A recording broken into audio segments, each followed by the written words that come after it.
Listo. Muchísimas gracias, Reader. Y nuevamente vamos a entrar en la materia que nos han convocado, es esta sesión sobre la elaboración de escritos penales. Bien, para ello nos han indicado y nos han brindado todo un compilado de algunas instituciones en las cuales se requiere este refuerzo. Vamos a iniciar por el ámbito normativo, ¿bien? Y con ello vamos a aterrizar en los casos prácticos y ya en materia propiamente relativamente práctica, ¿ok? El primer tópico es acerca de la denuncia. En el caso de la denuncia, vamos a tocar lo siguiente. El artículo 326 de nuestro Código Procesal Penal, vamos a iniciar, por eso les digo, la temática y el contexto va a ser primero normativo, luego lo vamos a aterrizar a lo práctico. Cada tópico va a estar en esta misma estructura. Vamos a la base legal con relación a la denuncia. ¿Cómo elaboramos un escrito de denuncia y no podemos ir a ciegas? Necesitamos tener la base legal clara. El artículo 326 del Código Procesal Penal señala cuáles son las facultades y obligación de denunciar. Esto para todos los abogados, abogadas, estudiantes y demás. Cualquier persona, dice el artículo 326, cualquier persona, no hay acá ninguna tingencia, tiene la facultad de denunciar los hechos delictuosos ante la autoridad respectiva, siempre y cuando el ejercicio de la acción penal para perseguirlo sea público. ¿Ok? Vamos a también hacer una diferencia entre cuáles son los casos que tienen esta acción penal de persecución pública y la acción penal de persecución privada. El numeral 2 señala que, no obstante lo anterior, lo expuesto deberán formular denuncia y acá es una obligación. En el inciso anterior teníamos una facultad, es decir, esto es opcional, no es una obligación propiamente y vamos a ver los matices que tiene este primer párrafo. No obstante, los que sí deben, es decir, están obligados a formular denuncia penal son las siguientes personas. En primer término, quienes están obligados a hacerlo por expreso mandato de la ley. Es decir, hay una obligación expresa, legal. En especial, lo están los profesionales de la salud por delitos que conozcan en el desempeño de su actividad, así como los educadores por los delitos que hubiera tenido lugar en el centro educativo. En estos casos, por ejemplo, va a un médico una persona que indica haber sido vejada sexualmente. El médico no puede quedarse en silencio, está obligado a formular una denuncia ante la autoridad respectiva, que también vamos a ver esos matices. En segundo lugar, tenemos a los funcionarios que en el ejercicio de sus atribuciones o por razón de su cargo tomen conocimiento de la realización de algún hecho punible. En este segundo punto tenemos a los funcionarios, ¿no? Que en el marco de sus funciones, en el ejercicio de sus funciones, toman conocimiento de la realización de un hecho punible. ¿Qué pasa si al día de hoy eh, un fiscal está viendo en las noticias de fuente, digamos, confiable o ha presenciado un hecho delictuoso? ¿Qué tiene que hacer? Está obligado a denunciar. Bien, son estos los puntos básicos que debemos tener cuando hablamos de redacción, porque muchas veces se asocia, vamos a aprender a redactar el escrito y solamente necesitamos un formato. Falso.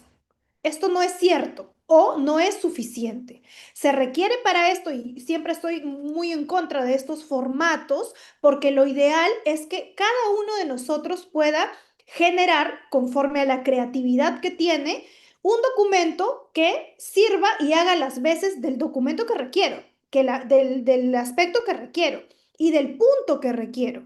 Y para ello no hay otra opción que revisar de manera necesaria y obligatoria nuestro Código Procesal Penal si queremos aprender a redactar escritos en materia penal.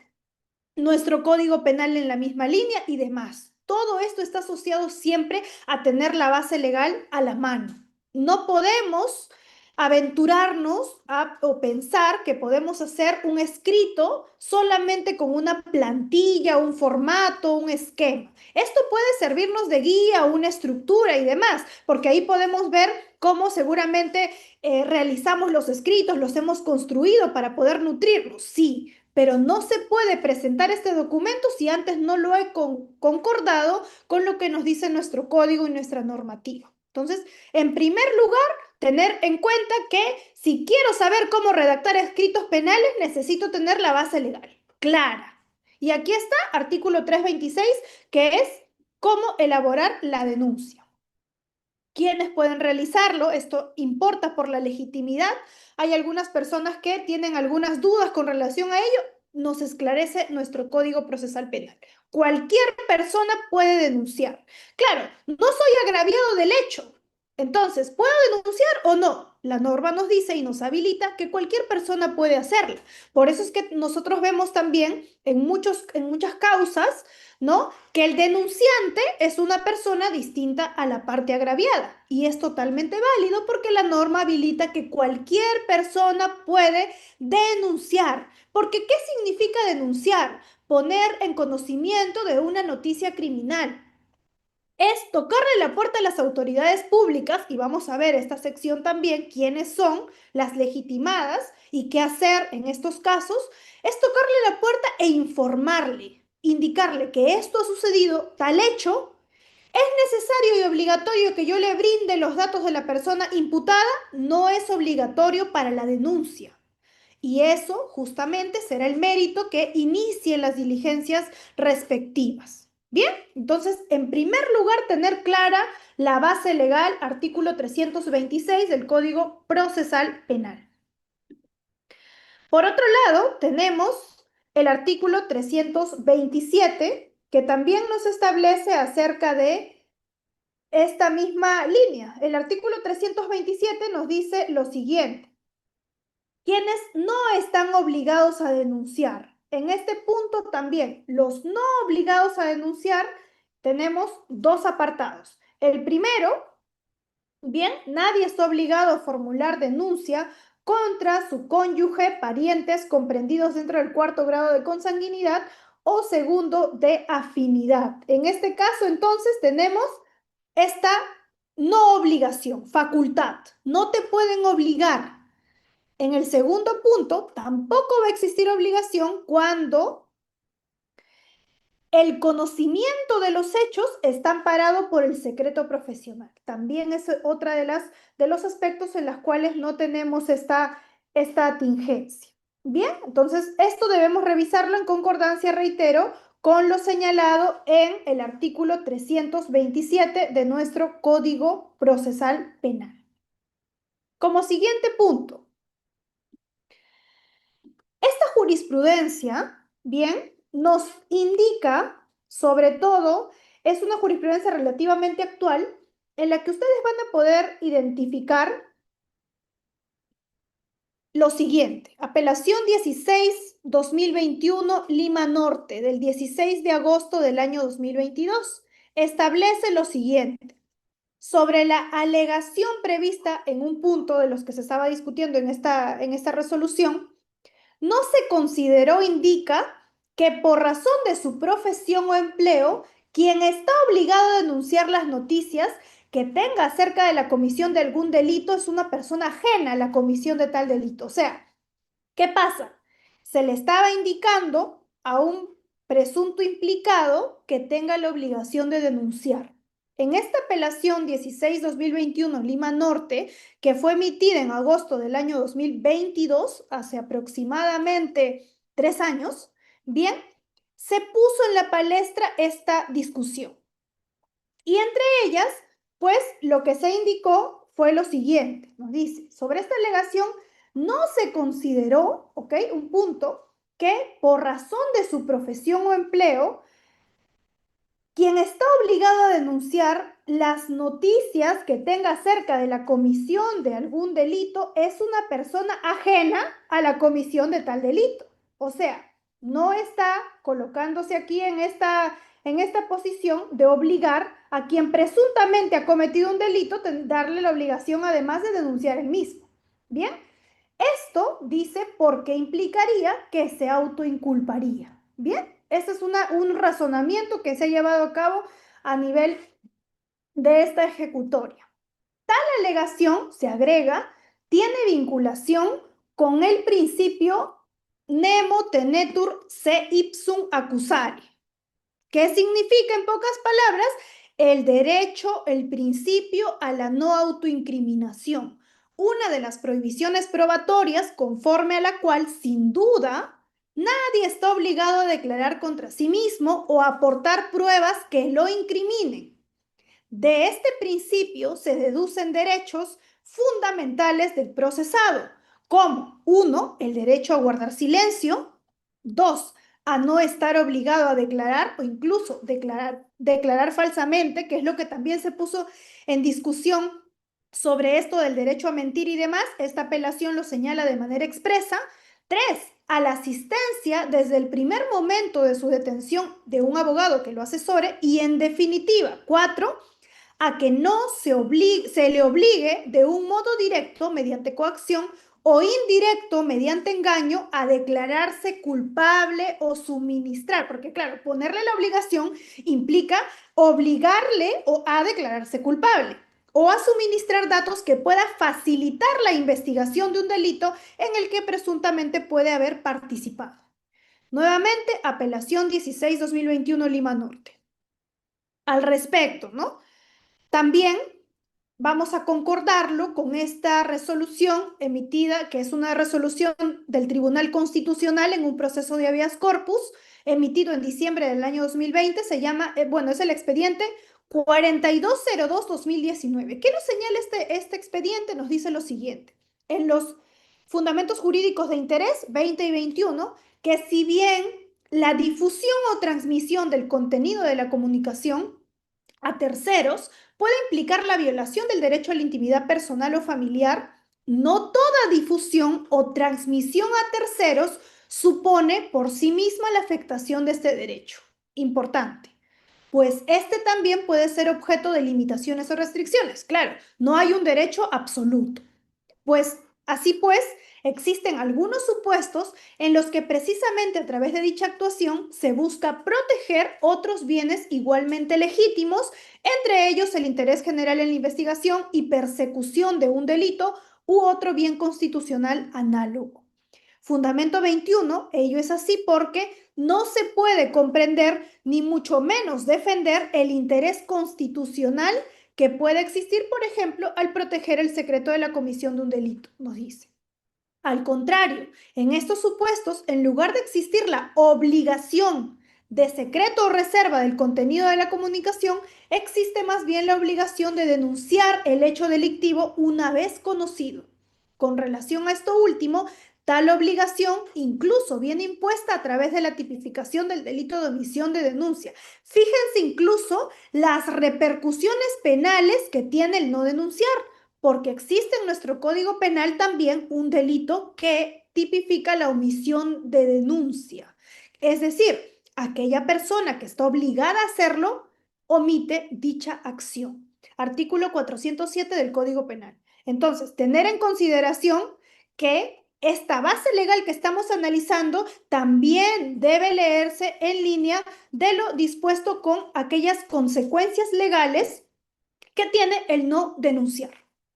Bien, ahora, la Corte Interamericana de Derechos Humanos, en el caso Manuela y otros versus El Salvador, también emitido en noviembre del año 2021, en el Fundamento Jurídico 22.4, señala lo siguiente: que la Corte considera que en aquellos casos relacionados con emergencias obstétricas, para verlo en el ámbito médico, la divulgación de información médica puede restringir, dice, el acceso a una atención médica adecuada de mujeres que necesitan asistencia médica, pero eviten ir a un hospital por miedo a ser criminalizadas. Claro, en estos casos, sobre todo, por ejemplo, que tienen líneas con una atención obstétrica o emergencias obstétricas, que es lo que nos señala en este caso de Manuela versus El Salvador, ¿no? Por un lado,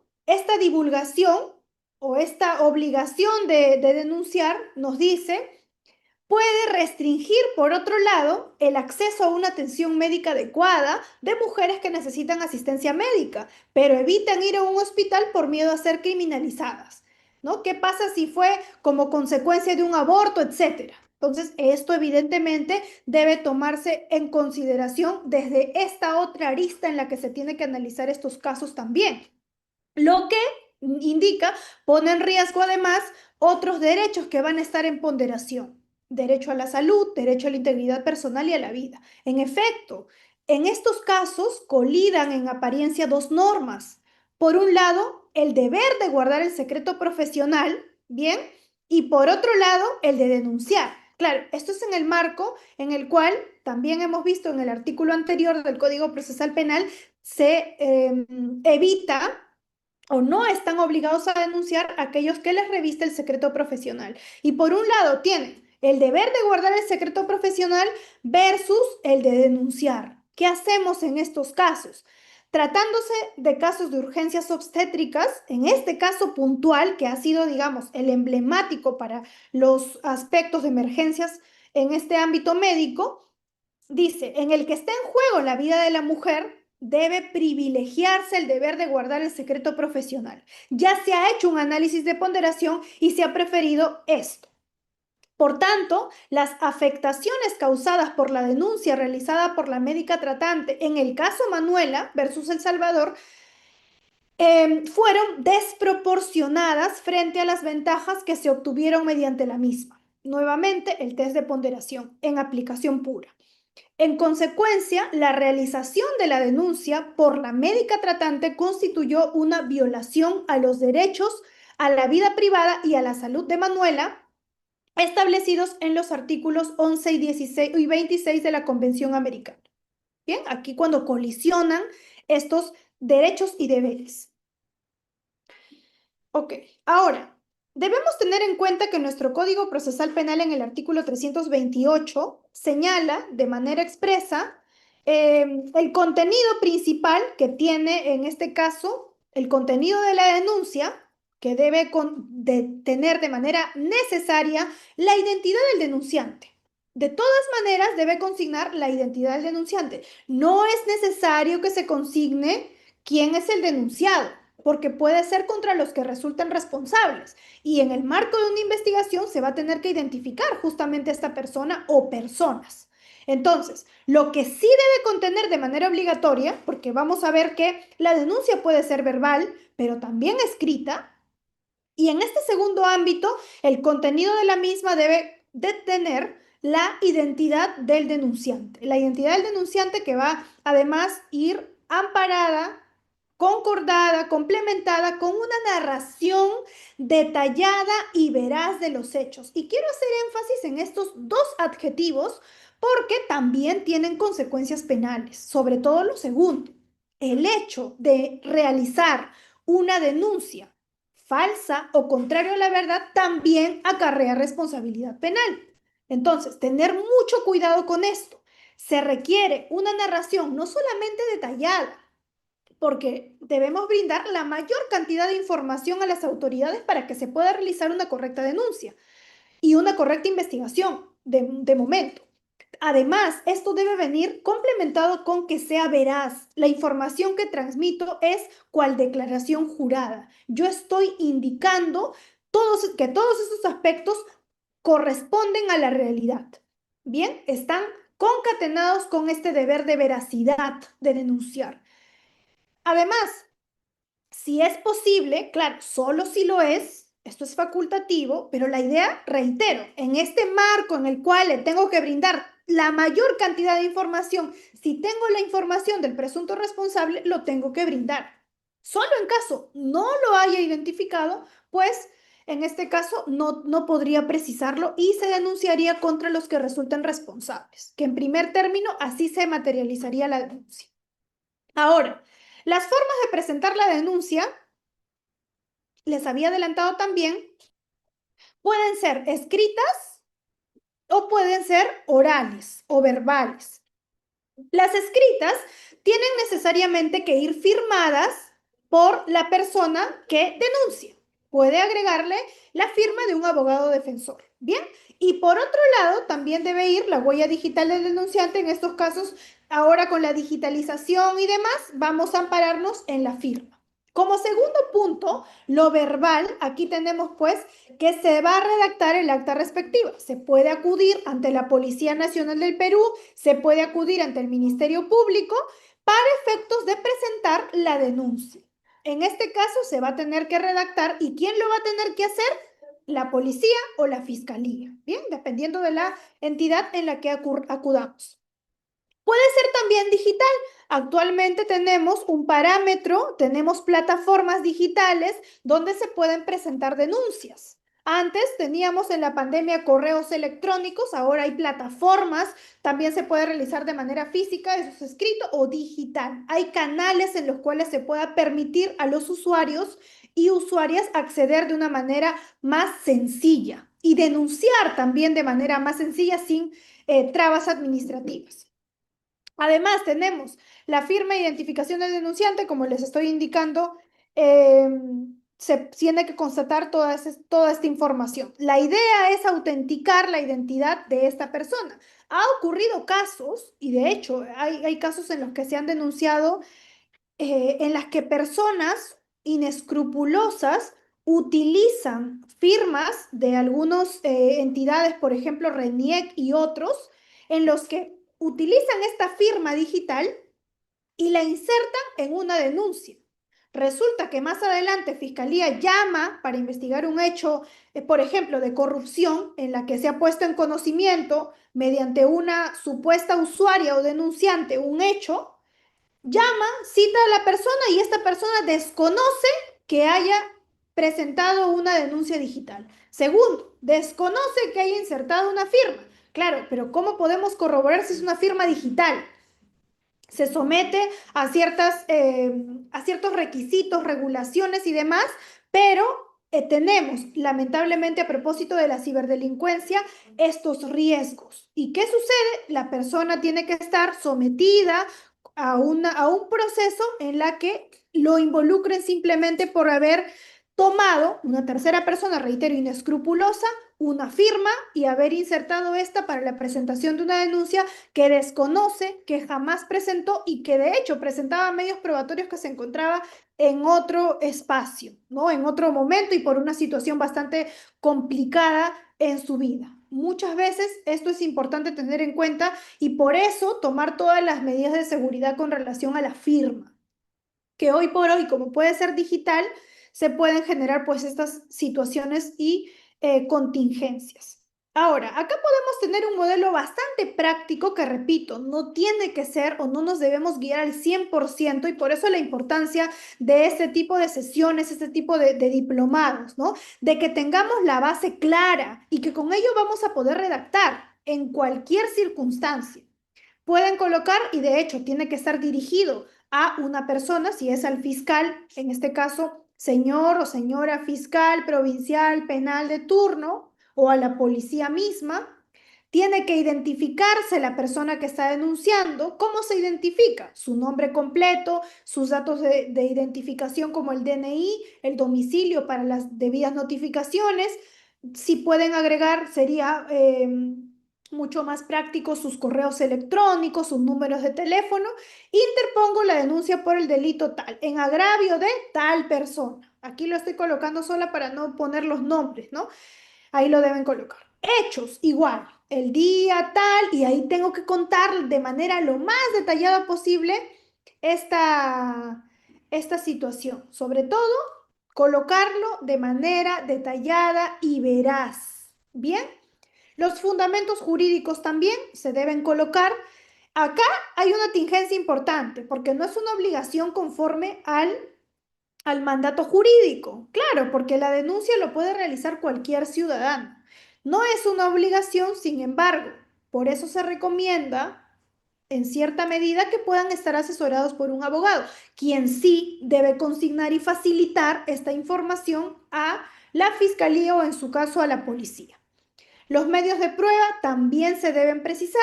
Si yo estoy denunciando un hurto, un robo, un delito de corrupción, delito cualquiera sea este, también se debe precisar y se debe adjuntar los medios probatorios que respaldan esa denuncia. De no hacerlo, se puede subsanar de manera posterior, pero siempre y cuando sí o sí debemos tener algún medio probatorio.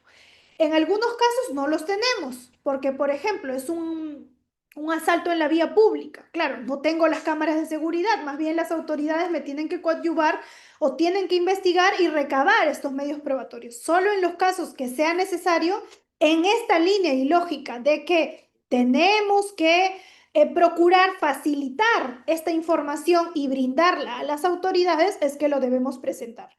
Por tanto, en caso o en la medida sea posible, hay que hacerlo también precisando la utilidad y pertinencia. Si tenemos testigos, si tenemos grabaciones y demás, adjuntarla. Finalmente, una firma en el escrito presentado. ¿Ok? Ahora, eh, dependiendo de los delitos también, va necesariamente venir amparado con algunos otros medios probatorios. Por ejemplo, si denuncio lesiones, también requiero, y si no lo tengo, se tiene que ordenar, practicarse dicha evaluación médica de integridad física, en la que se va a tener que verificar si es que efectivamente tienen o no las lesiones y demás. Hay muchos aspectos que se van a tener que dilucidar con relación al delito denunciado, a los hechos, con relación también al contexto y demás. ¿Bien? ¿Cuál es la importancia de adjuntar los documentos o las pruebas o los medios de prueba en este caso?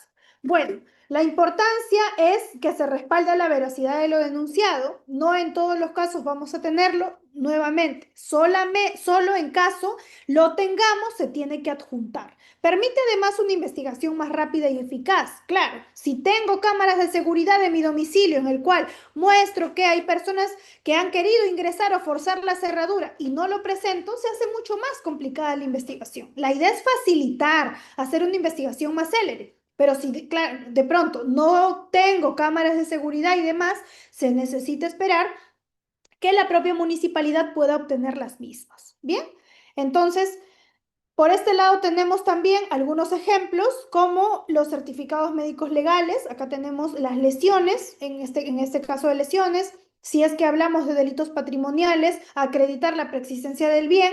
Aquí se puede presentar boletas, facturas, notas de venta, cualquier elemento que permita acreditar que el bien que el cual estoy denunciando habría sido sustraído, me corresponde o le corresponde a una tercera persona. Fotografías, videos u otros. Bien. Si tengo testigos, también tengo que ofrecerlos indicando y precisando sus datos completos, su DNI, cómo puedo ubicarlos, alguna forma en la cual se nuevamente facilite la investigación.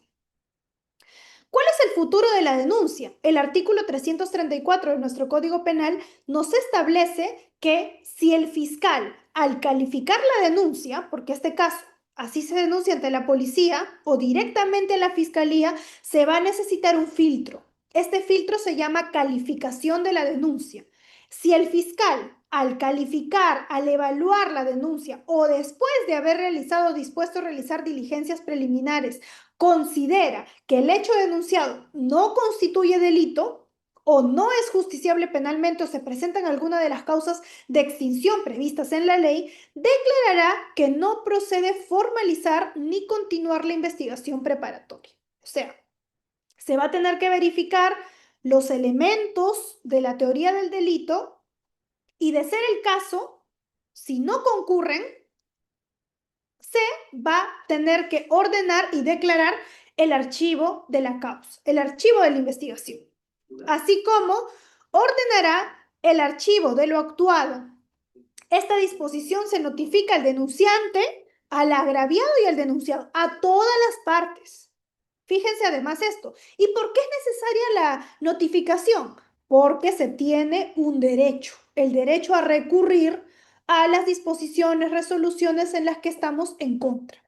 Bien, por eso es que se tiene que notificar válidamente a estos sujetos procesales, denunciante, agraviado, denunciado.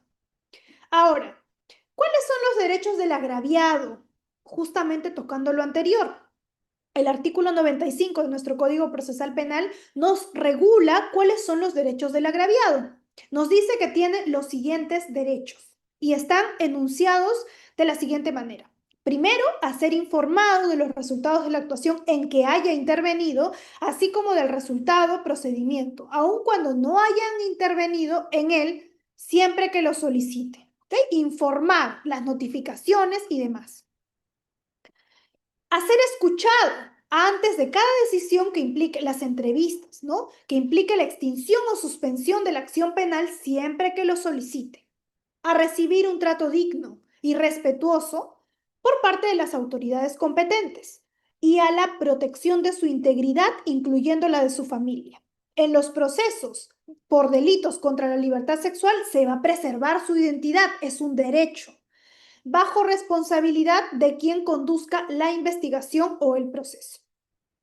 El artículo 95, en tenor de lo anterior, señala aquí que también tiene un derecho a impugnar el sobreseimiento y a la sentencia absolutoria. Se tiene que notificar válidamente y a partir de ello tiene expedito dicho derecho. También el agraviado tiene el derecho a ser informado sobre sus derechos cuando interponga la denuncia, al declarar preventivamente o en su primera intervención en la causa. Si el agraviado fuera menor o incapaz, tendrá derecho a que durante las actuaciones en las que intervenga sea acompañado también por persona de su confianza, un tutor y demás. Ahora, muchos términos se confunden. Muchas veces he escuchado también en este argot en el que nos desempeñamos que no se diferencia muy bien entre denuncia y querella. Por eso es que se ha convenido también aquí regular, ¿no? Establecer este análisis y esta diferencia principalmente. El artículo 459, que regula el Código Procesal Penal, lo relativo a la querella, bien, establece lo siguiente, que en los delitos sujetos a ejercicio privado de la acción penal, el directamente ofendido por el delito va a formular querella.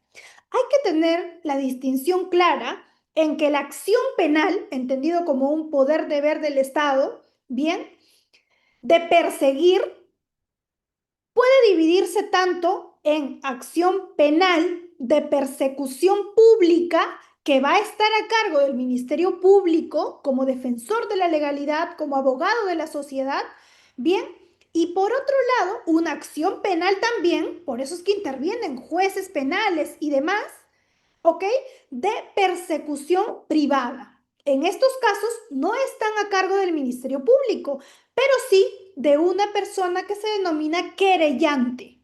El querellante entonces está relacionado, vinculado a delitos sujetos a ejercicio privado de la acción penal. El directamente ofendido por el delito formulará querella, el querellante, por sí o por su representante legal, nombrado con las facultades especiales establecidas por el Código Civil o ante el Juzgado Penal Unipersonal. Claro, y para esto hay ciertos delitos que son de persecución privada. Estamos hablando, por ejemplo, de los delitos contra el honor, delito de injuria, delito de calumnia, delito de difamación. Bien, estos son los delitos en los cuales principalmente están abocados a los delitos de persecución privada, pero que finalmente corresponden a este todo que viene a ser la acción penal. ¿Ok? Ahora, claro, acá nos consultan si es que el maltrato viene a ser también por parte de un querellante particular. Y no, en estos casos los maltratos son consideradas faltas, no delitos. Por tanto, están a cargo de un juzgado de paz. Bien, están a cargo de un juzgado de paz, no de una fiscalía, porque fiscalía investiga delitos. En este caso, los delitos de violencia. Y los maltratos son consideradas faltas, por tanto están a cargo de un juzgado penal. No forma parte de la persecución privada, porque no se trata de un derecho renunciable o dispositivo. Además, el siguiente punto, el directamente ofendido por el delito se va a constituir en querellante particular. La querella que se formula, ¿no?, cumplirá requisitos establecidos en el artículo 109, y estas ya son procedimentales, que si en algún momento nos toca conversar de estos procesos especiales, vamos a ver la querella, no con precisión de los datos identificatorios y el domicilio del querellado. Tiene, para adelantar un poco, los mismos requisitos que una acusación. No lo hace el fiscal, lo hace el querellante particular, pero con la misma rigurosidad que una acusación. Al escrito de querella se acompañará copias del mismo para cada querellado, el pago de la tasa correspondiente y demás. Aquí sí se va a tener que adjuntar una tasa. Ok. ¿Cuáles son los delitos que comprenden la acción privada? Que también nos están haciendo esta consulta. Aquí tenemos este catálogo. Es un catálogo cerrado, bien, violación a la intimidad, los delitos contra el honor y las lesiones culposas leves, culposas, no maltrato, que eso sí es una falta. Una muy buena diferencia y consulta del colega. Ok, ok, ahora, aquí está justamente los artículos que están específicamente orientados para lo relacionado a la querella. Por otro lado, para ir avanzando también con los tópicos que nos han encomendado y cumplir siempre con estos y agotar, ¿no? Esta disposición. Las denuncias por violencia familiar, que son hoy por hoy bastante frecuentes. También en la línea de lo anterior, si ya sabemos acerca de la base, que es cómo denunciar, vamos a entrar en una materia más específica que son las denuncias de violencia familiar.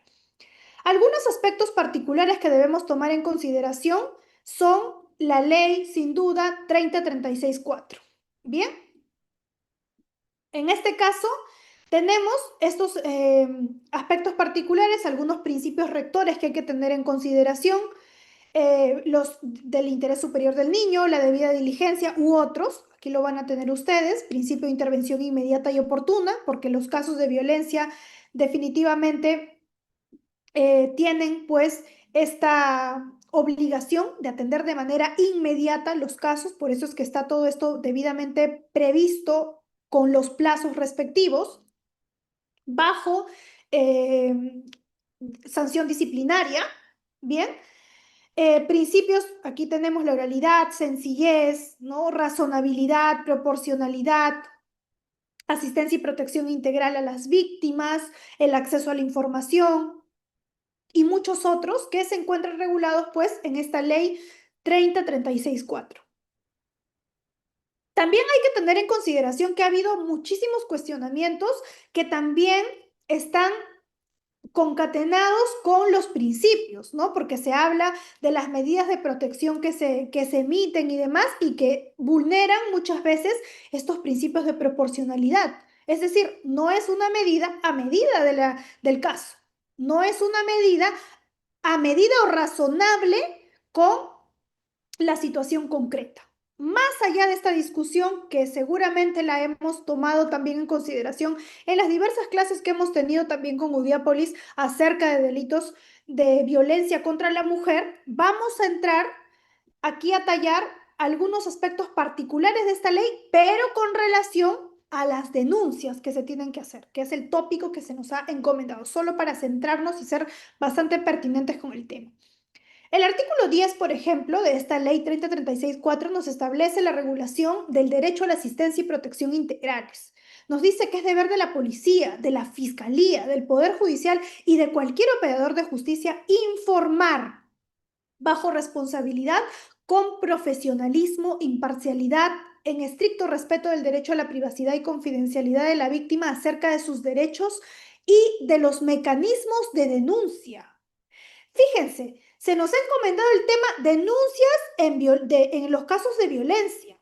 Y este artículo 10 encontramos aquí, entre otros, la base legal en la cual se exige y se obliga a todas las instituciones públicas a informar, nos dice, acerca de los derechos y los mecanismos de denuncia en todas las instituciones del sistema de justicia y en la Policía misma Nacional del Perú. Debe exhibirse, en un lugar visible, en castellano o en una lengua propia del lugar la información sobre los derechos que asiste a las víctimas de violencia, un derecho de información que se tiene. El procedimiento a seguir cuando se denuncia y los servicios de atención que brinda el Estado de manera gratuita para las mismas. Hay asistencia legal, asistencia psicológica, ¿no? El acompañamiento psicológico, también se asigna una asistencia social. Para este efecto es obligatoria la entrega de una cartilla con esta información a la víctima. El Ministerio del Interior verifica el cumplimiento de esta obligación. La policía, además, coordina con el Programa para la Prevención y Erradicación de la Violencia contra las Mujeres e integrantes del grupo familiar, que se llama el Programa Aurora, con la Dirección de Promoción y Desarrollo de las Personas con Discapacidad, también la Red Alivia Perú y el Consejo Nacional para la Integración de las Personas con Discapacidad, más conocido como CONADIS, del Ministerio de la Mujer y Poblaciones Vulnerables, con el Ministerio Público, el Poder Judicial y otras instituciones para que facilite intérpretes en lengua de señas peruanas y otros. También para la atención de denuncias de personas con discapacidad, ya sea auditiva o limitaciones para la expresión oral. El artículo 10 también nos señala que es un derecho a la asistencia jurídica y a la defensa pública. Se tiene este derecho que puede ser disponible, ¿no? Se puede contar con la defensa pública, pero si se desea también se puede contar con una asistencia o defensa privada. El Estado debe brindar, y es una obligación, asistencia jurídica en forma inmediata, gratuita, especializada y en su propia lengua a todas las víctimas de violencia, debiendo proporcionarles además los servicios de defensa pública para garantizar el efectivo ejercicio de sus derechos. Es un derecho de las víctimas que su declaración se reciba por parte del personal especializado y en un ambiente adecuado que resguarde su dignidad e intimidad. La defensa de las víctimas de violencia contra las mujeres o integrantes del grupo familiar lo prestan el Ministerio de la Mujer y complementariamente el Ministerio de Justicia. Este Ministerio de Justicia, este último, y el Ministerio de la Mujer promueven el involucramiento de los colegios de abogados en la materia. El artículo 10 también señala la promoción y prevención y atención de la salud como otro de los derechos, la atención social, como les venía indicando, el Estado tiene que atender a las víctimas de violencia contra las mujeres y los integrantes del grupo familiar en programas sociales, garantizándose con esto la confidencialidad de los casos por un lado y brindándoles un trato digno. Ahora bien, con relación a la denuncia, esto está regulado en el artículo 15 de la Ley 3036-4. Este artículo establece el tenor siguiente, que la denuncia puede, al igual que la denuncia en general, presentarse tanto escrita, verbal o a través de canales virtuales o digitales, correos electrónicos, aplicación de mensajería instantánea, la forma viable más rápida y accesible.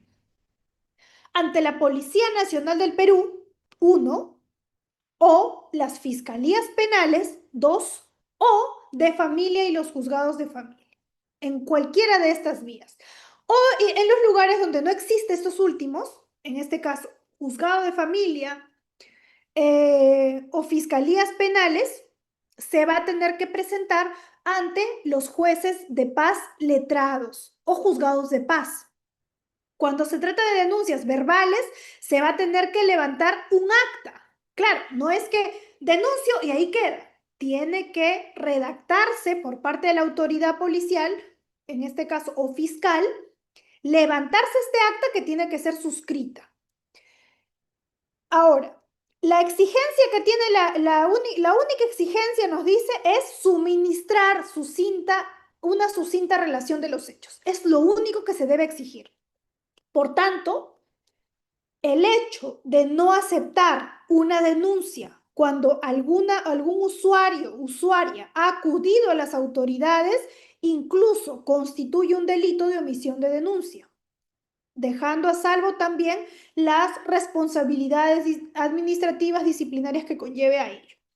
La denuncia puede ser interpuesta por la persona perjudicada o por cualquier otro en su favor. Muchas veces o cuántas veces hemos escuchado que las personas o los usuarios dicen, no puedo denunciar porque no soy el agraviado o la agraviada. Me están pidiendo en la policía que venga exclusivamente la persona agraviada. Esto no es permitido, está prohibido.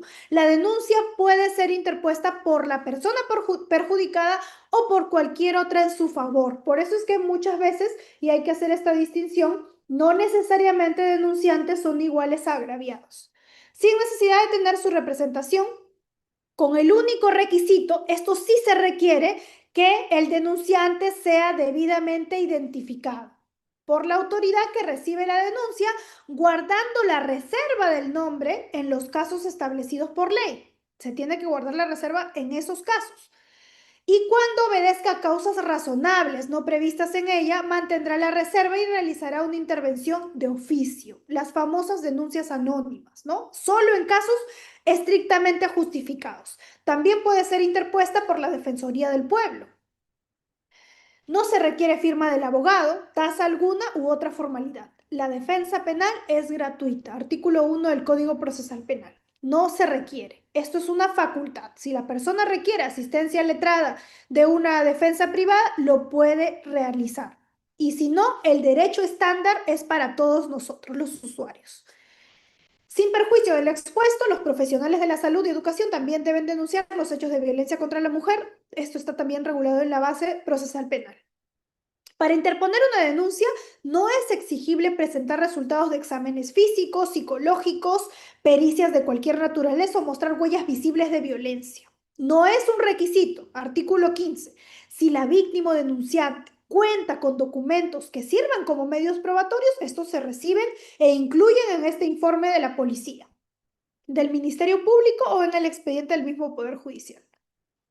Aquí tienen ustedes este resumen, bien, lo que hemos conversado en líneas anteriores.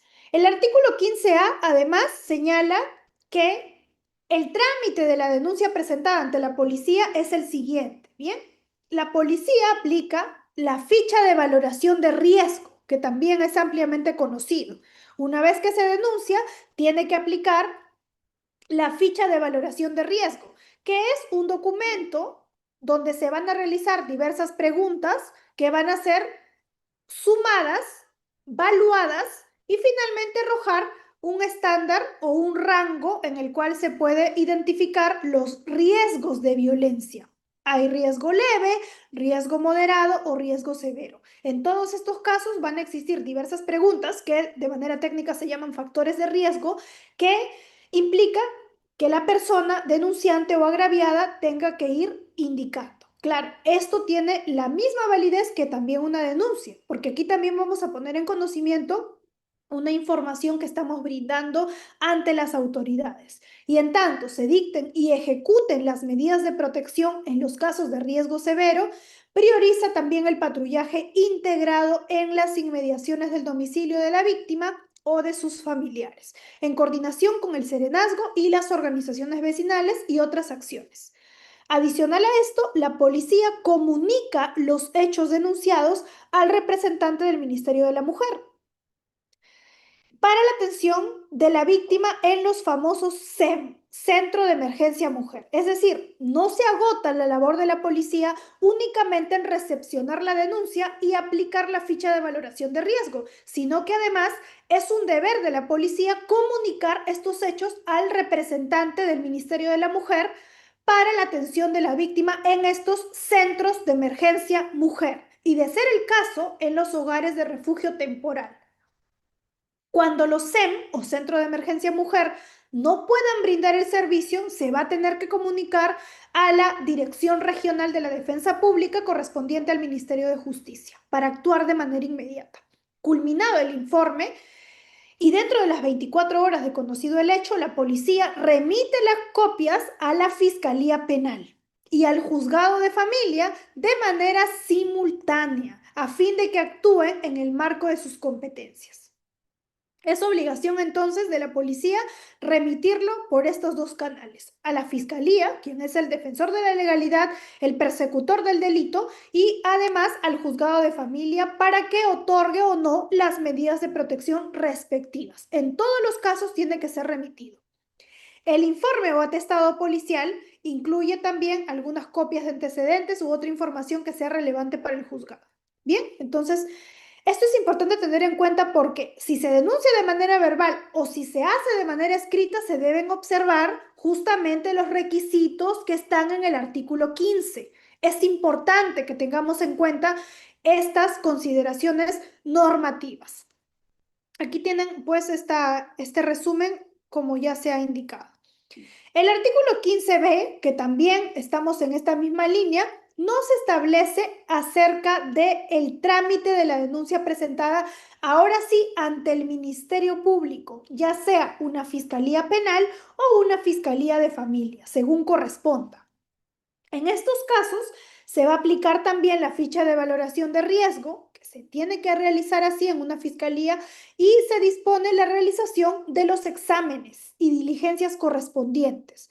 Se tiene que actuar de manera inmediata, remitiendo los actuados en el plazo de 24 horas también al juzgado de familia. Como en el caso de la policía, lo tiene que remitir a ambas instituciones, fiscalía y juzgado. Pero si se trata de una denuncia directamente ante la fiscalía, tiene el deber de remitirlo ante el juzgado de familia. Es importante que ustedes tengan en consideración estos datos porque si acompañan a un usuario como abogados defensores o si están trabajando como autoridades o servidores funcionarios públicos, deben conocer esta normativa y en general los y las usuarios. Las fiscalías penales paralelamente deben continuar con el trámite correspondiente de acuerdo a sus competencias. El artículo 15C, que todo el artículo 15, si se dan cuenta, y los apéndices que tiene, están regulando lo relativo a la denuncia en estos casos de violencia contra las mujeres y los integrantes del grupo familiar. Nos establece el trámite que tiene que seguir la denuncia presentada ante el juzgado de familia. El juzgado de familia de turno aplica la ficha de valoración de riesgo, cita audiencia y cuando sea necesario va a ordenar la actuación de pruebas de oficio. El juzgado de familia va a tener la oportunidad y además el deber de actuar de manera tuitiva. Por eso es que muchas veces, y esto es así, no se le exige un estándar igual que un juzgado penal, que aquí sí necesita tener un nivel de certeza. En el caso de los juzgados de familia, como actúan de una manera inmediata, rápida, tuitiva, célere, protectora, por eso emiten medidas de protección, tienen que actuar en relación al nivel de riesgo que se informa. Claro, esto se va a tener que dilucidar. El juzgado de familia requeriría, y esto debería ser así, identificar algunos elementos adicionales para otorgar una medida que sea, como siempre lo digo, una medida de protección a medida del usuario, a medida de la usuaria, no medidas de protección que son básicamente clichés, que son básicamente formatos que no se adaptan muchas veces a los casos concretos. Se requiere tener información relevante más allá de una simple denuncia, que no vamos a minimizarla, pero no es lo único, porque muchas veces, ¿qué sucede? Una víctima denuncia y en realidad se le otorga una medida de protección, la más básica, cuando debería otorgarse una medida más rigurosa. Entonces, no se necesita únicamente ampararse de una denuncia y en el sentido a favor y en contra. Se requiere siempre que se pueda respaldar con algunos otros elementos. Y por eso los juzgados de familia muchas veces se apoyan de información que la misma fiscalía y la misma policía les va proporcionando y actúan siempre en función del riesgo. No tienen que probar que el hecho ocurrió, porque para eso está el ámbito penal. Ellos tienen que proteger a las y los usuarios que llegan a pedir el apoyo.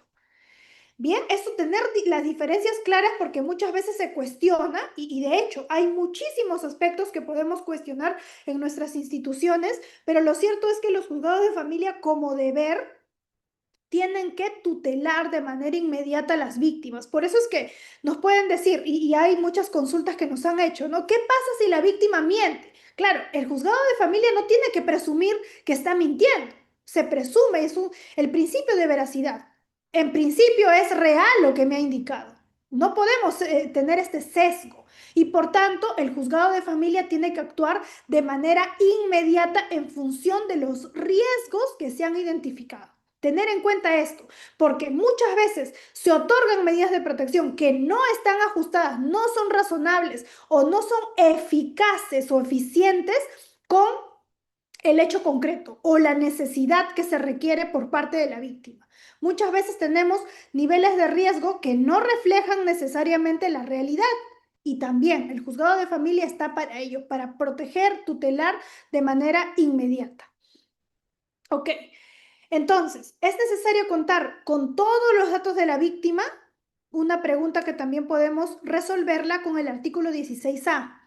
¿Qué pasa con... claro, acá nos consultan y nos dicen, ¿no? Y correcto, es correcta el argumento. Se presume, pero muchas veces no se investiga y se denuncia sin pruebas. Claro, correcto, pero para eso está, ¿quién? Para investigar, la Fiscalía Penal. En todos los casos, así se otorgue o no las medidas de protección, el caso se tiene que trasladar para una investigación porque tanto el aspecto de la etapa de protección como la etapa del proceso penal son independientes, son interdependientes, ¿no? Y de alguna forma no está vinculada la una a la otra. El hecho de que se archive el caso, por ejemplo, en materia penal, no necesariamente o de manera automática genera que se anulen las medidas de protección. Para eso tiene que haber una solicitud que, claro, podemos colocar como uno de los elementos para nuestra alegación, sin embargo, no es suficiente. También se tiene, por ejemplo, que revisar si es que las personas han cumplido con las terapias psicológicas u otros aspectos que la misma norma de violencia lo señala. Y acá, por eso es que este aspecto de indicar que no se denuncia, perdón, que se investiga o no se investiga bien, este es un deber de la Fiscalía. Teniendo y marcando las diferencias claras, es que vamos a indicar ello. Ahora, claro, es cierto también estos cuestionamientos que tenemos que muchas veces se denuncia sin pruebas, como nos dice.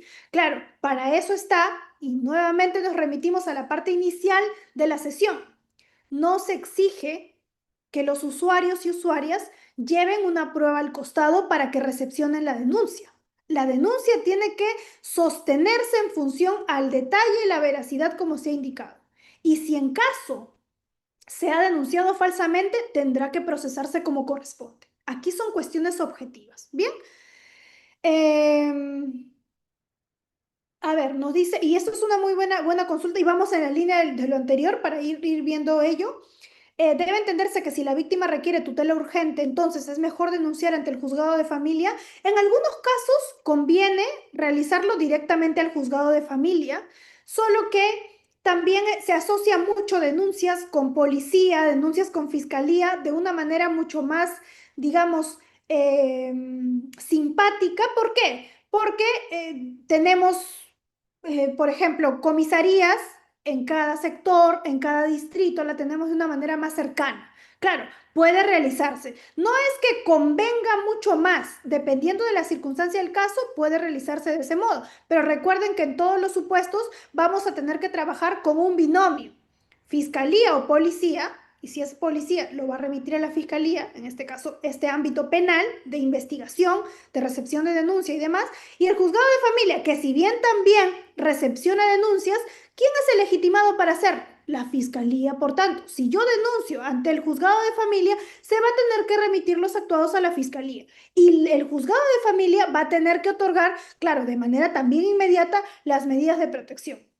Según mi experiencia en estos casos de violencia, el tiempo y la policía está obligada funcionalmente, igual que la fiscalía, a remitir el caso al juzgado de familia. Y muy pocos casos, en realidad la estadística es bastante baja, en la que no se ha otorgado la medida de protección de manera inmediata. Es un mandato, es una obligación. Probablemente la gran mayoría de jueces de familia otorgan las medidas de manera inmediata o resuelven, emiten el auto de medida de protección o que no admite la medida de protección de manera inmediata.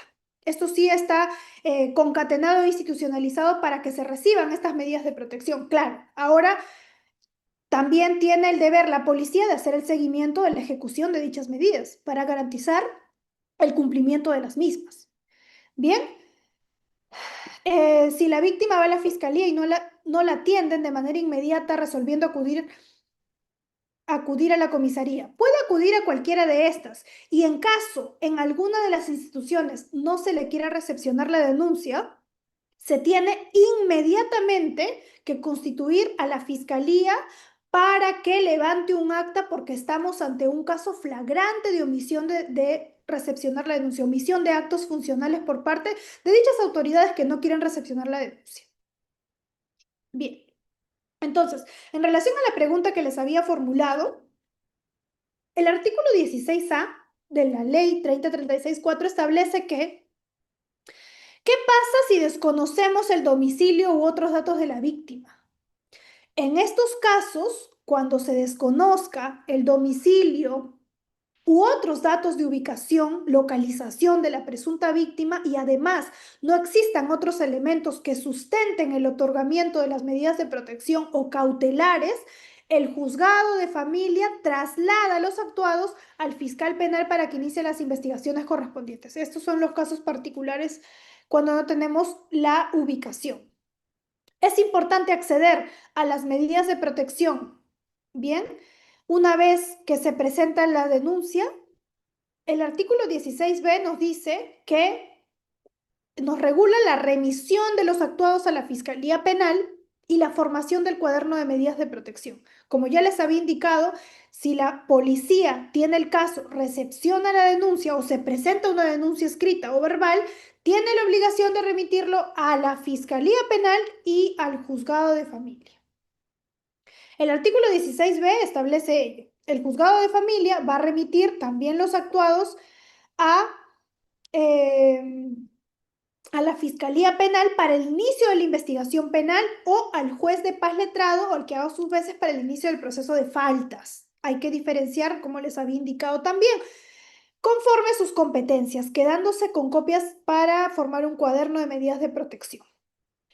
¿Para qué? Porque no se agota esto otorgando o no otorgando medidas de protección. Claro, además del trámite incidental de la apelación, que eventualmente puede formularse, también se tiene que, si en caso se ha otorgado medidas de protección, se tienen que cumplir dichas medidas. ¿Y de quién está a cargo ello? De la Policía Nacional del Perú. Entonces, ¿quién ejecuta estas medidas? El cumplimiento de las medidas de la Policía Nacional del Perú. Por tanto, se debe quedar el juzgado con una copia de este expediente. El juzgado de familia toma conocimiento de la continuidad del ejercicio de violencia o incumplimiento de las medidas de protección y tiene la obligación de sustituirlas o ampliarlas. Una medida de protección es variable. Una de las características que tiene es que es variable, se ajusta a el riesgo que se tenga de violencia. Puede ser que en un momento inicial se tenga un riesgo leve y luego se incremente tal riesgo. No se puede quedar con la misma medida de protección. O al revés, puede ser que estemos ante un riesgo severo y poco a poco haya menguado dicho riesgo. Entonces, en estos casos también tener en cuenta que las medidas pueden ser sustituidas, ampliadas o dejadas sin efecto. En cualquiera de los casos se va a tener que tramitar ante el mismo juzgado de familia que otorgó la medida de protección o no la hizo.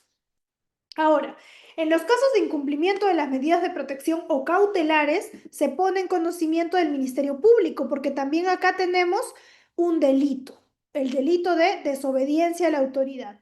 Y si ustedes también revisan su código penal, pueden ver que eso está regulado en el artículo 368 de este cuerpo normativo. ¿Qué nos señala el artículo 368 si tienen su código a la mano?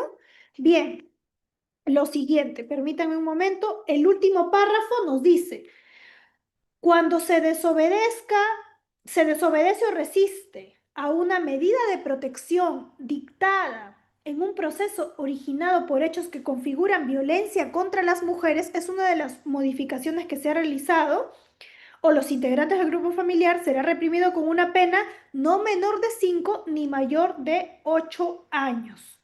Esta es una de las regulaciones en una de las leyes justamente para combatir los escenarios de violencia. Tenemos que se sanciona con una pena de 5 a 8 años.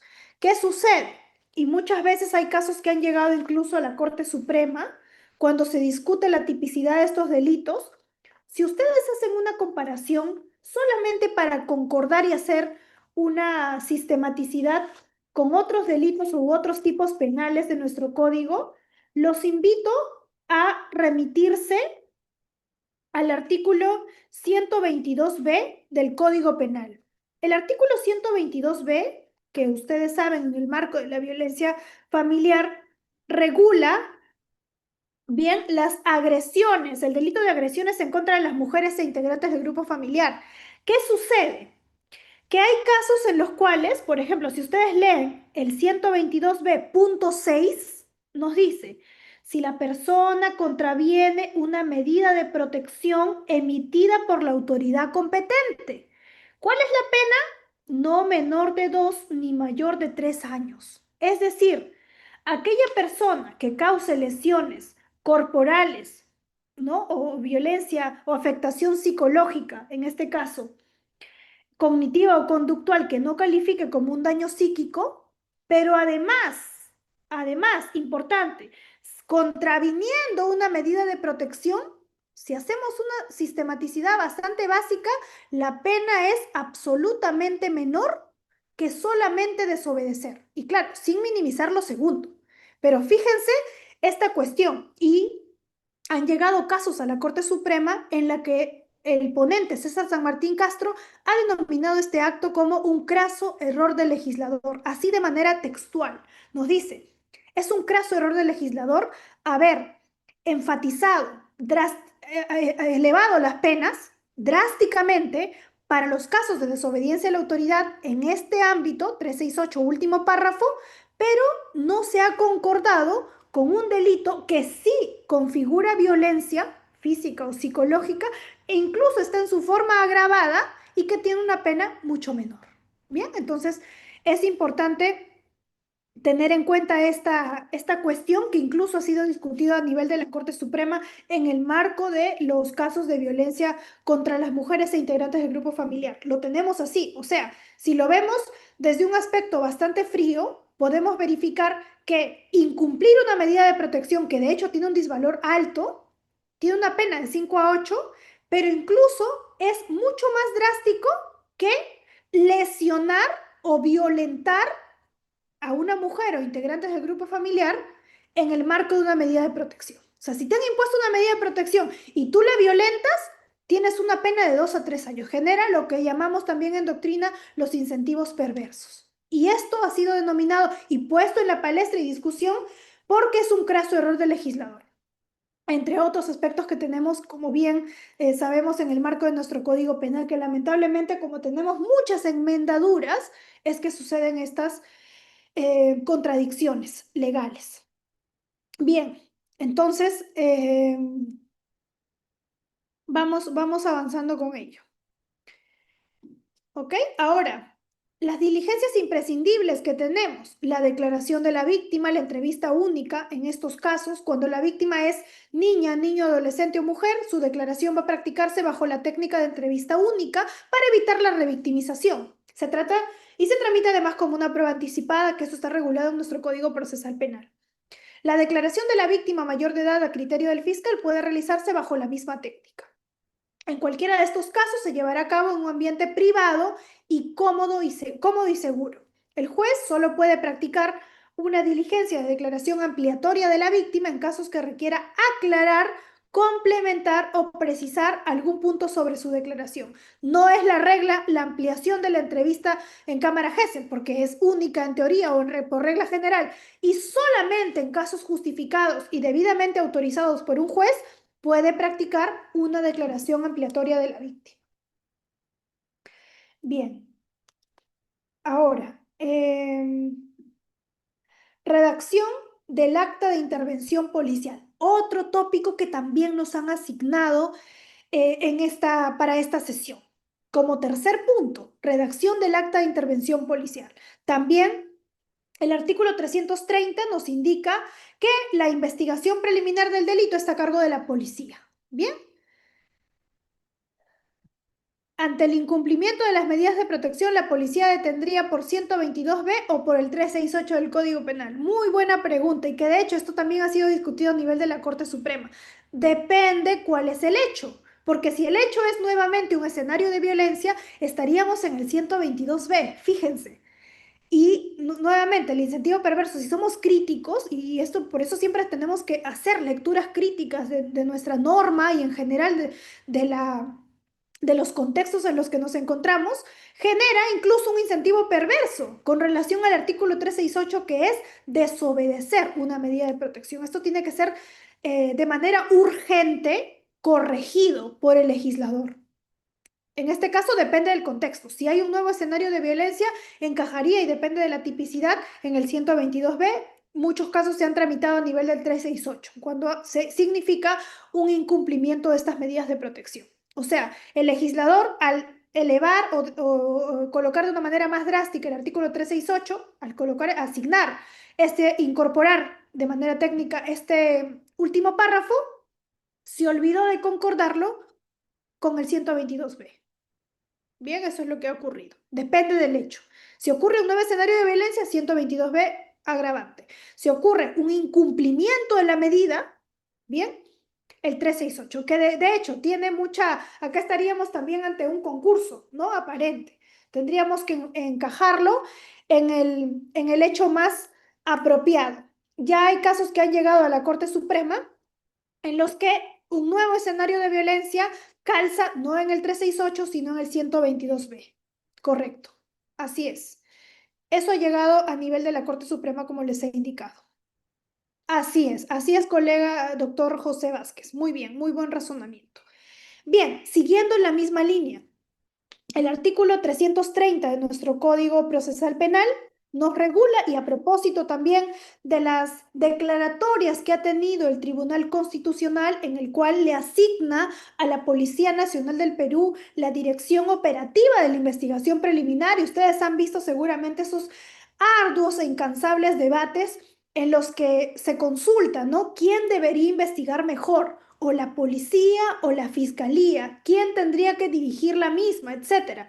El Tribunal Constitucional ha indicado que quien se encarga de la conducción operativa de la investigación preliminar va a ser la Policía Nacional del Perú. Claro, aclarando también, enfatizando que la dirección no la puede dejar, esto es funcional además y legal, el Ministerio Público, quien se va a encargar de la conducción jurídica de esta investigación. Entonces, artículo 330, aquí tienen ustedes la regulación. La investigación preliminar del delito va a estar a cargo de la Policía Nacional del Perú con la conducción jurídica del fiscal. La investigación preliminar además tiene por finalidad inmediata realizar los actos urgentes o inaplazables destinados a determinar si han tenido lugar los hechos objeto de conocimiento y su delictuosidad, así como asegurar los elementos materiales de su comisión, individualizar a las personas involucradas en los hechos, incluyendo los agraviados, y dentro de los límites de la ley, asegurarlas debidamente. Y como finalidad investigar los hechos identificando, ubicando, capturando, citando a los presuntos autores y demás partícipes del hecho delictivo, a efectos de ponerlos a disposición del fiscal con el informe policial. Ok, aquí tienen ustedes un manual. Esto es extraído del Manual de Documentación Policial aprobada mediante esta resolución ministerial del 2016, 776-2016 DIRGEN, del 27 de julio del año 2016, que no ha tenido variaciones. Nos dan un modelo de lo que viene a ser un informe policial, claro, custodiando acá los datos que solamente corresponden al caso. Básicamente tiene esta estructura. En un informe siempre tiene que estar el asunto, bien, qué se ha realizado y demás. El informe además debe dar cuenta acerca de una referencia, la información del personal que lo suscribe, que interviene y demás.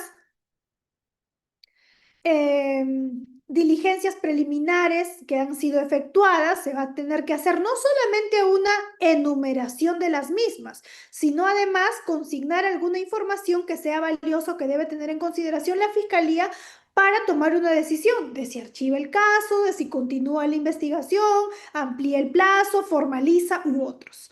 Documentos recibidos, recepcionados, los elementos de prueba, todos los aspectos que tienen que tener la concordancia con las disposiciones fiscales que se han emitido. No podemos hablar de un informe policial divorciado de una disposición fiscal. Tiene que estar esto en la misma línea. Bien, importancia según el Código Procesal Penal.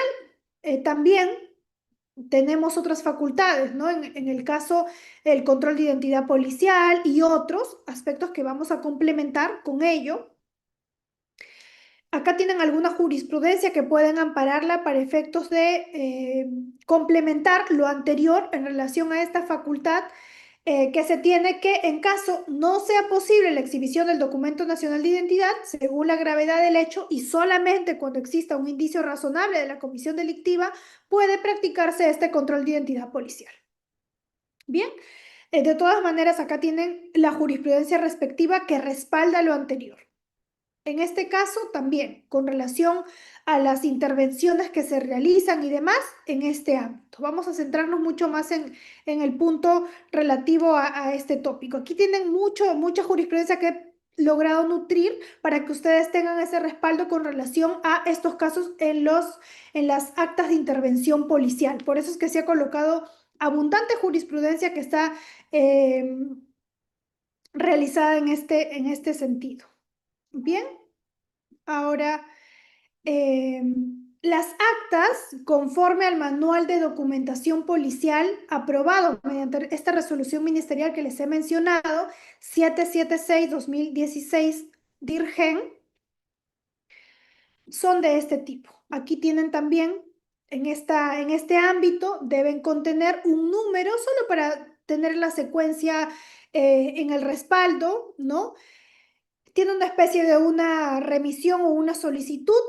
Tiene que precisarse obviamente una fecha cierta, los datos de identificación del instructor que llevó a cargo dicha acta y sobre todo, cuáles son los aspectos relevantes que se van a tener en consideración, ¿bien? En función evidentemente de la intervención.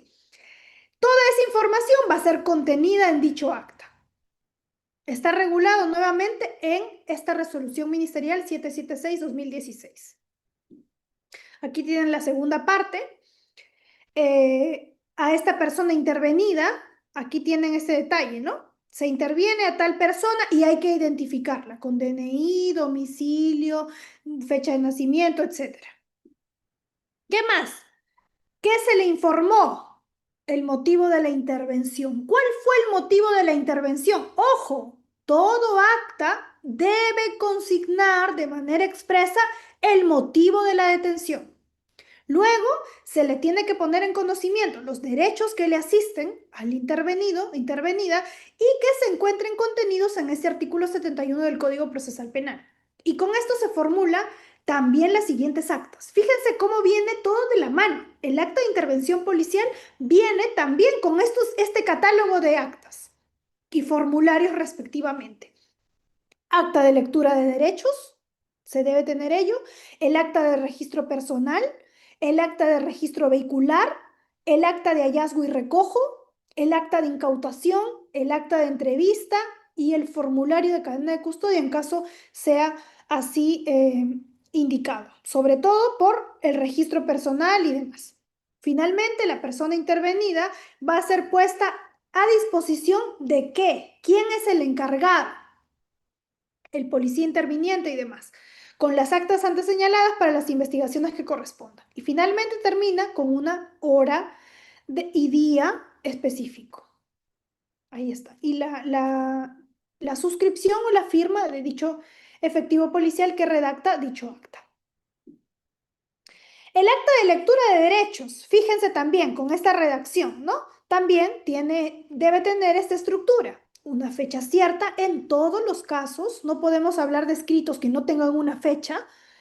El lugar donde se está realizando, se realiza, como es una lectura de derechos, se realiza efectivamente, ese es el sentido, la lectura de derechos que le asisten a dicha persona, se tiene que identificar.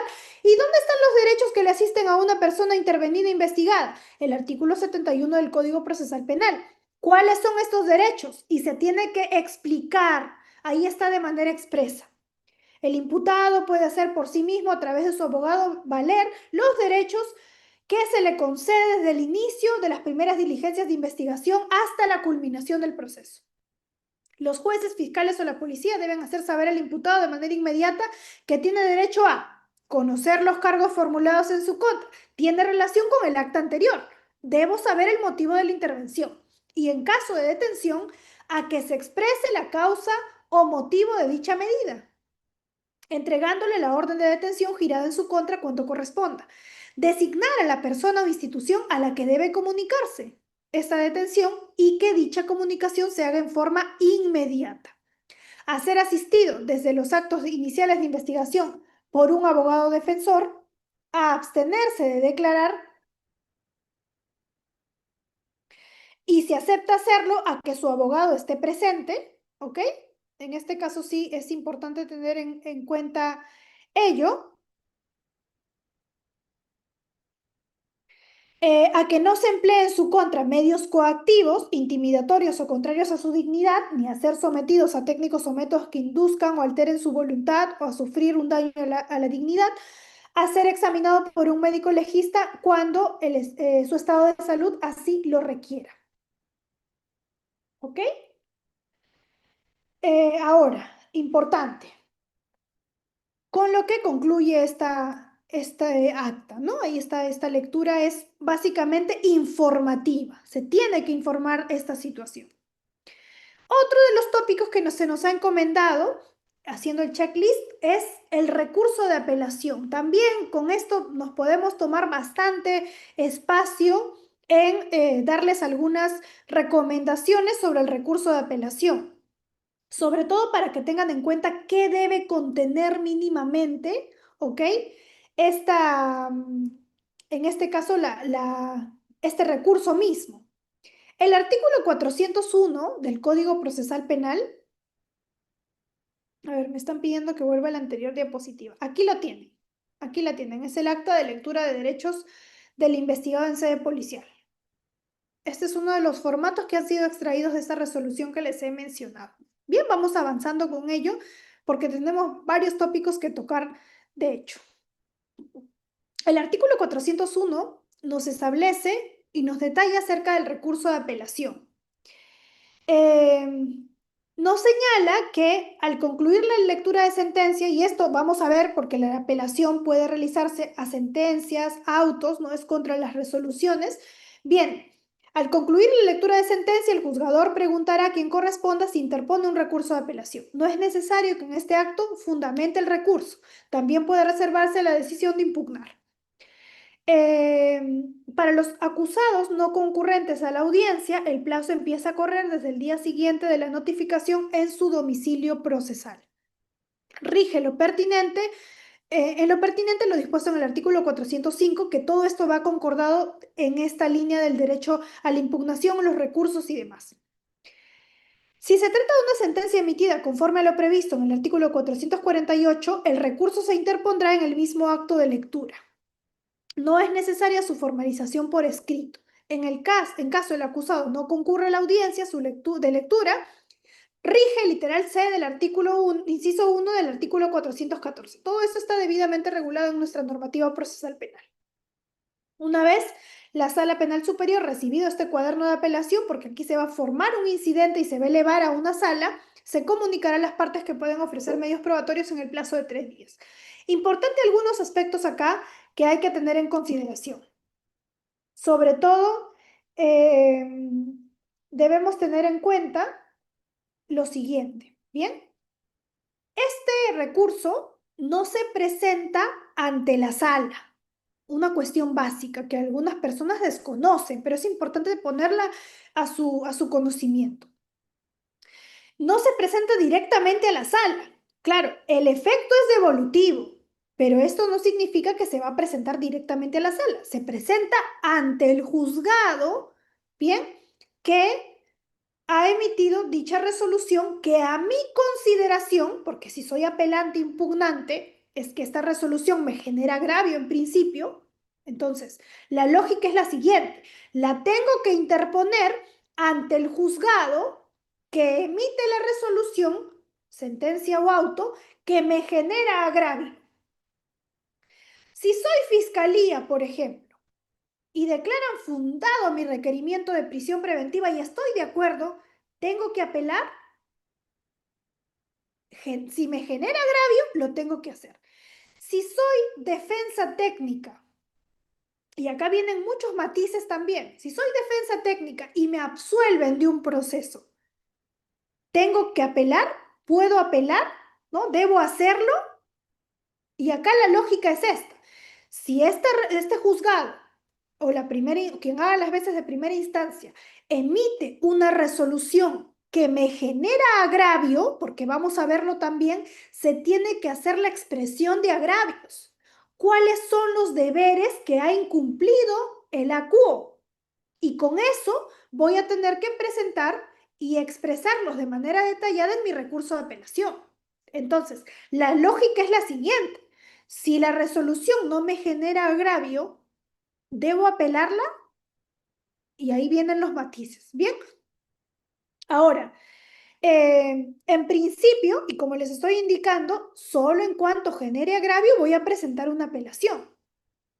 Ahora, para esto y para la apelación hay que tener muchísimo cuidado, así como la casación y demás, que son, digamos, escritos que yo siempre le llamo que tienen un campo minado, porque hay que cumplir ciertas formalidades.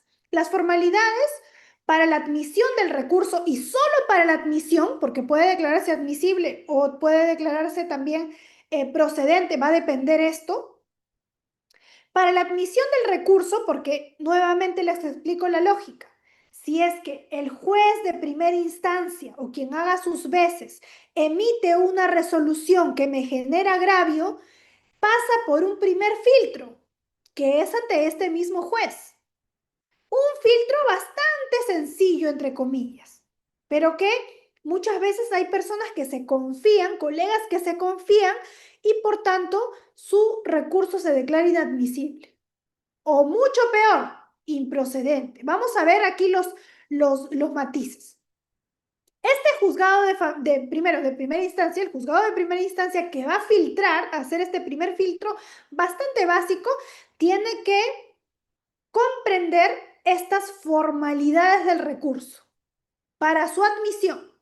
Primero, que sea presentado por quien resulte agraviado por la resolución. Y ahí viene la pregunta que les hacía: si no me genera agravio, ¿puedo apelarlo? Segundo, quien tenga interés directo y se halle facultado legalmente para ello. Claro, hay que seguir un criterio de legitimidad. No puede hacerlo cualquier persona.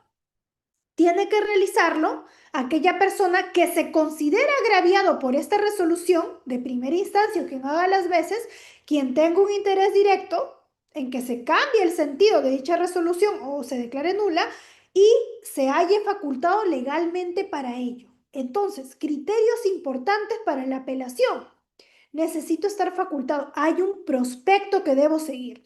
El Ministerio Público puede recurrir, incluso dice, en favor del imputado.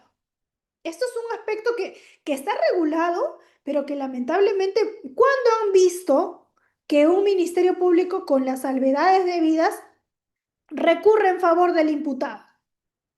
Por ejemplo, declaran fundada una prisión preventiva y han visto que el Ministerio Público apela en favor del imputado.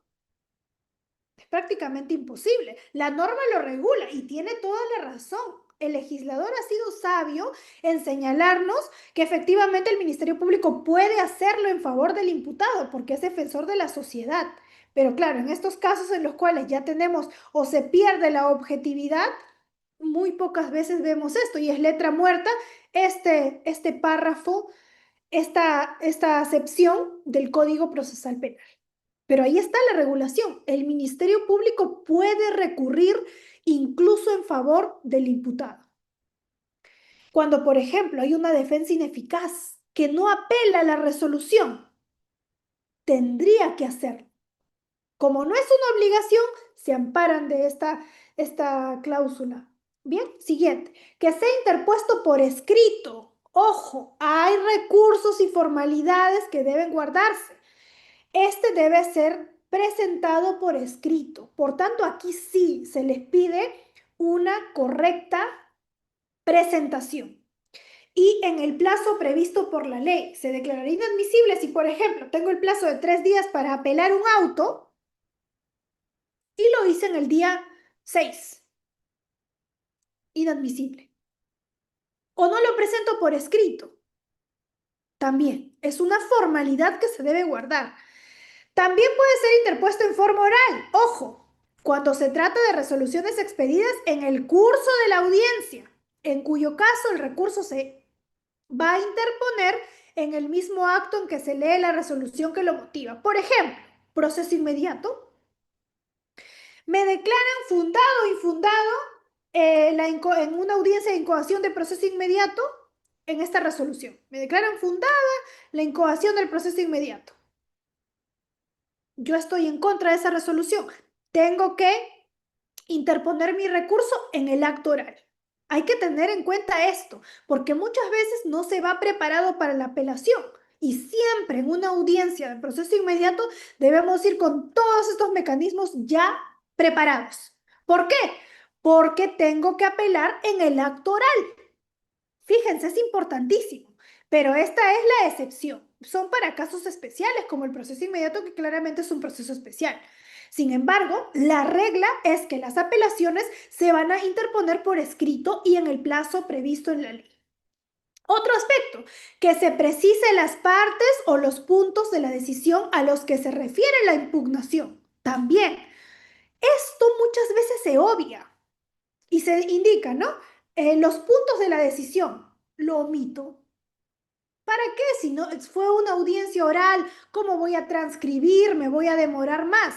Ojo, es un requisito de admisibilidad que debo presentar qué puntos de la decisión. No le voy a decir la sentencia en general, el auto en general me genera agravio.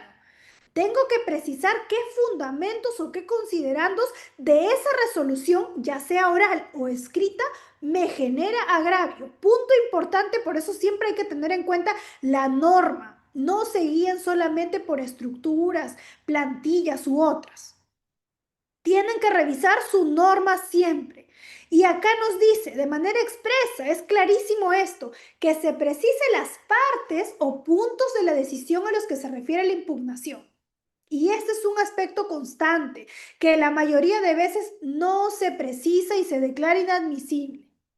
No me dices qué parte de la sentencia o el auto me genera agravio y solamente cito a la sentencia y coloco la audiencia, perdón, el auto oral de fecha tal o la resolución oral de fecha tal. Usted revíselo, juez, revíselo de nuevo las audiencias y demás. No, es una carga que tenemos para efectos de hacer una buena apelación que pase este filtro y aún más con las casaciones, ¿no? De hacer la precisión específica de las decisiones a los que se refiere esta impugnación. Y que se expresen, agrega, los fundamentos con indicación específica de los fundamentos de hecho y de derecho que lo apoyen. El recurso deberá concluir formulando una pretensión concreta. También, falta muchas veces, como es lo último en el requisito, se olvidan qué están pidiendo. ¿Qué requiero con esta resolución? ¿Cuál es mi objetivo? ¿No? Evidentemente, con una apelación no busco que se confirme, es todo lo opuesto a ello. Busco o que se revoque o que se declare nula. Depende qué acción necesito, la nulificante o la revocatoria. Pero para ello necesito comprender muy bien cuáles serían estos agravios. ¿Ok? Ahora, agrega. Los recursos interpuestos oralmente contra resoluciones finales expedidas en audiencia se formalizarán por escrito. Estos son los casos especiales también. Bien, salvo disposición distinta de la ley. Solamente en estos casos. Artículo 405. Formalidades del recurso. El artículo también nos señala lo siguiente, ¿bien? Nos señala en el inciso 3 que el juez que emitió la resolución se pronunciará sobre esta admisión del recurso, o sea, va a pasar este filtro de admisibilidad y va a notificar su decisión a todas las partes, luego de lo cual inmediatamente elevará los actuados al órgano jurisdiccional competente. Nos van a emitir una resolución por parte de este juez de primera instancia, nuevamente va dirigido se presenta, mejor dicho, al juez de primera instancia, pero el escrito va dirigido a una sala o, en este caso, colegiado, órgano superior, porque finalmente ellos son los receptores finales. ¿Bien? Entonces, importante, la diferencia. Se tiene que redactar, ¿no? Y colocar aquí que esto va al señor juez tal que me ha generado el agravio, pero finalmente tener en consideración que el objetivo es que esto sea elevado a una sala para que finalmente cambie el sentido de la resolución que me ha generado, me habría generado el agravio. Una vez que el juez o el acuo, el de primera instancia, quien haga las veces, conceda esta apelación, va a tener que notificar a las partes el concesorio, que se llama así. Bien, el concesorio, esta resolución que básicamente lo que nos indica es que hemos superado el filtro de admisibilidad y la consecuencia es que se va a elevar a una sala superior o quien haga las veces para efectos de que actúe como un órgano de segunda instancia, quien deberá resolver conforme a sus atribuciones. ¿Ok? Entonces, el juez que deba conocer la impugnación, estamos hablando en este caso de la sala en los sentidos más básicos, aún de oficio nos dice, podrá controlar la admisibilidad del recurso, o sea, no todo ha terminado allí, de hecho, esto recién comienza. La sala que se aboca a la causa va a tener que hacer un filtro o puede hacer un filtro adicional revisando esta cuestión del juzgado de primera instancia y podrá controlar esta admisibilidad del recurso. ¿Qué tal si me llegan los cargos de notificación y verifico que no se había presentado en el lapso de 3 días conforme un auto o de 5 días hizo una sentencia y demás? Se puede hacer este control y podrá declarar nulo el concesorio. Esto puede ocurrir. En los casos en los que no suceda ello, los jueces o los magistrados de la sala superior se abocarán a la causa y por tanto pasarán un filtro también entre ellos de admisibilidad para efectos de convocarnos a una audiencia correspondiente y discutir, debatir sobre esta causa, quienes finalmente van a emitir una resolución en la que se zanja esta discusión o esta controversia jurídica. Aquí tienen un modelo bastante básico en realidad, porque ya les he adelantado que estoy bastante en contra de tener un modelo propiamente. Puede ayudarnos a guiarnos y demás, pero fíjense, con la norma al costado tenemos la herramienta más importante. ¿Y por qué no? El estudio del expediente, del caso en concreto. Aquí tienen que colocar definitivamente de qué expediente se trata. Usualmente colocamos el nombre del especialista solo para ubicarlo más rápido al momento de la presentación. Tiene que haber una sumilla, en este caso presento el recurso de apelación y hay que hacer una diferencia que vale la pena señalarle en este acto. Una cosa es interponer un recurso de apelación y otra es fundamentar. Por eso es que muchas veces este presento es bastante gaseoso. En realidad lo que estoy haciendo y debo precisar es interpongo y fundamento recurso de apelación, solo lo estoy fundamentando. ¿Qué está pasando? Y vamos a explicar un poco más sobre esto. ¿Qué pasa? En las audiencias muchas veces se notifica la resolución oral y se corre traslado y efectivamente yo puedo interponer en ese acto el recurso de apelación respectivo y reservarme el derecho de fundamentarlo en su oportunidad, en el plazo de ley. Claro, en este caso, si yo voy a fundamentarlo por escrito en el plazo de ley, debo colocar en la sumilla fundamento o interpongo recurso de apelación. ¿Qué debo colocar? Como es lógico, si ya interpuse mi apelación de manera oral, lo que me corresponde es únicamente fundamentarlo por escrito. Entonces mi sumilla tendría que ser, si somos consecuentes, fundamento, recurso de apelación contra el auto de fecha tal. Siempre tener esta precisión. Pero si, por ejemplo, me han notificado y han resuelto por despacho y me han notificado a mi casilla o a mi domicilio procesal la resolución que me genera agravio, ¿qué debo colocar en la sumilla? Interpongo y fundamento recurso de apelación. Estoy haciendo las dos acciones en ese acto. Recién me han notificado, me doy por enterada y por tanto interpongo y fundamento un recurso de apelación.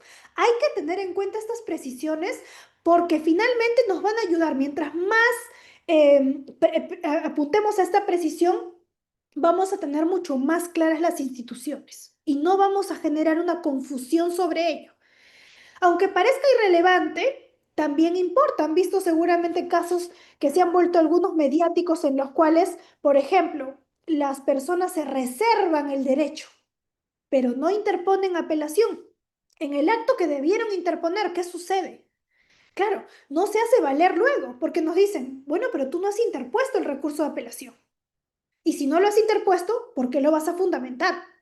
Claro, ahí vienen las discusiones. Por eso se recomienda, y esto también para que ustedes lo tengan en cuenta, en ese acto oral, si estoy en disconformidad con esa resolución que me genere el agravio, tengo que indicarle de manera expresa al juez, eso tiene que estar grabado, sobre todo en las audiencias que tenemos o las presenciales, que interpongo mi recurso de apelación. ¿Y qué me voy a reservar? No el derecho a interponer, porque el derecho se tiene que ejercer en ese acto de la decisión, sino de fundamentarlo por escrito conforme al plazo legal.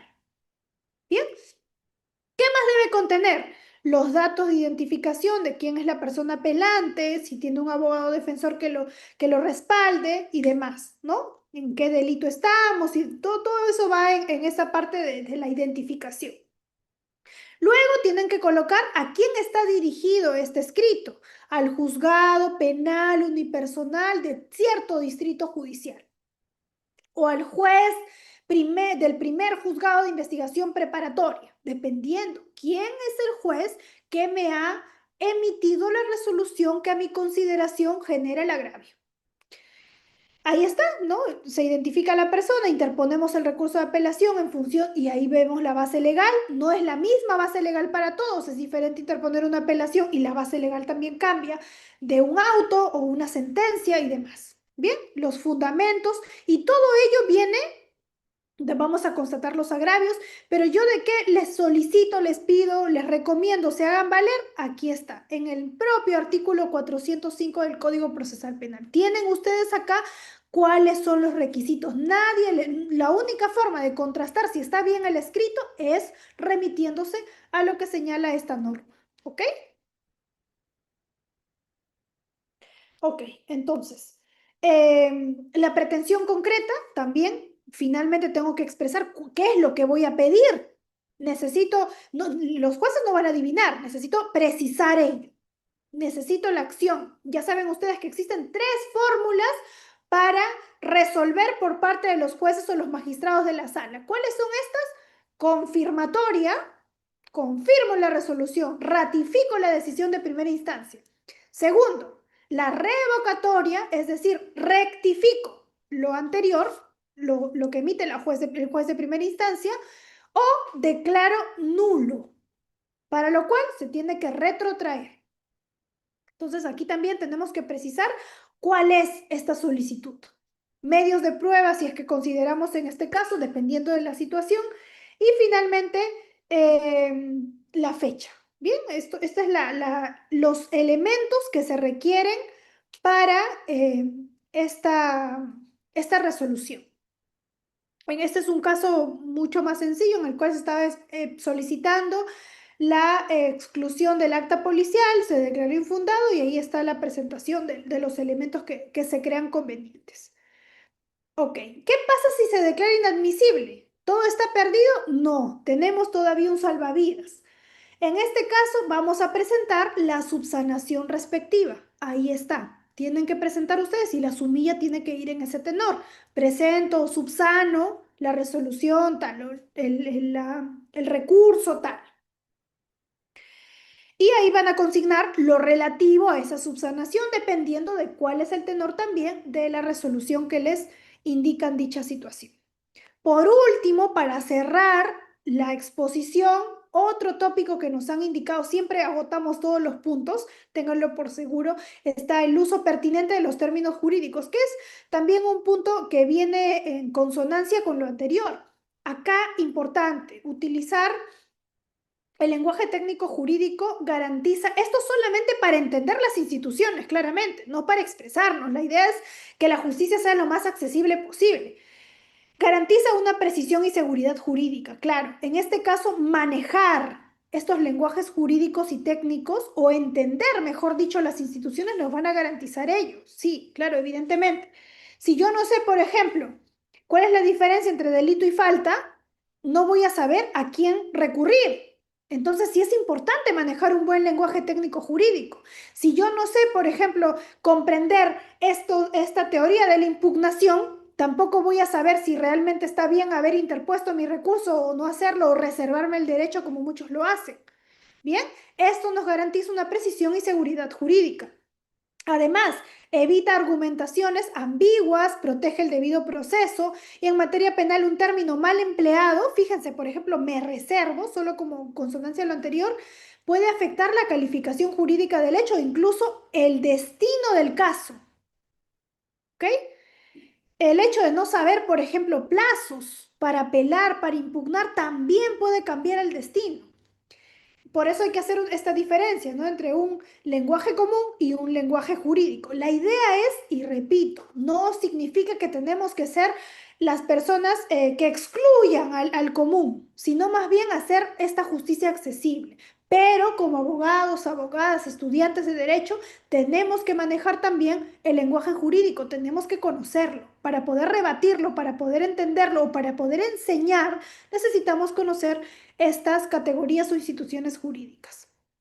Algunos términos en materia penal necesitamos revisar también, no solamente la norma, que la hemos citado bastante, sino sobre todo qué significa cada institución. Hay textos académicos de doctrinarios bastante brillantes que nos pueden brindar datos específicos que nos permita concordar, que nos permita interpretar y entender qué significa cada una de las terminologías.